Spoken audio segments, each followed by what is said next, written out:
सुबह की पहली किरण खिड़की से आ रही है, लेकिन घर के भीतर सन्नाटा और उदासी है। सरला बिस्तर पर लेटी हुई है।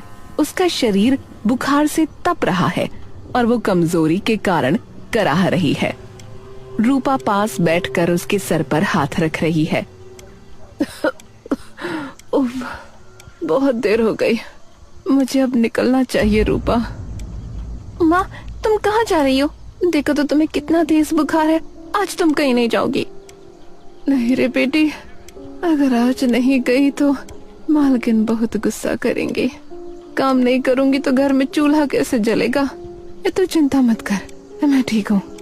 लेकिन माँ, तुमने रात से कुछ खाया भी नहीं है, कम से कम थोड़ा पानी तो पी लो।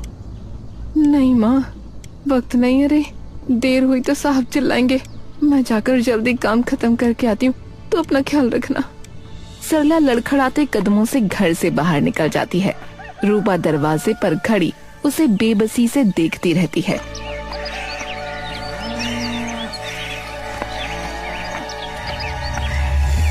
उसके जाने के बाद रूपा की चिंता बढ़ जाती है और वो खुद से बातें करने लगती है। वो सुबह से भूखी प्यासी है, ऊपर से तेज बुखार। अगर काम करते करते उन्हें कुछ हो गया तो मेरा क्या होगा? नहीं, अब मैं यहाँ हाथ पर हाथ धरकर नहीं बैठ सकती। मेरा मन बहुत घबरा रहा है। मुझे अभी माँ के पास जाना होगा, अभी। बोलकर घर से निकल जाती है।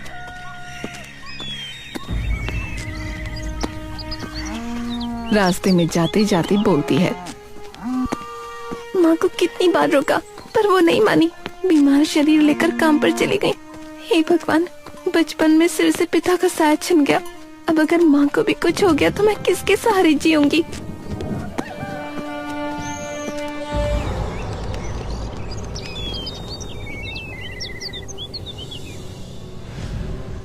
कामिनी के आलीशान कमरे में सरला कमजोरी के कारण कांपते हाथों से सफाई कर रही है। कामिनी सोफे पर बैठी नफरत भरी नजरों से उसे देख रही है। बस यही समस्या तुम जैसे लोगों की। काम करने आती हो या इसे अपने मामा का घर समझ रखा है? नहीं छोटी मालकिन, ऐसी बात नहीं है। तो फिर क्या बात है?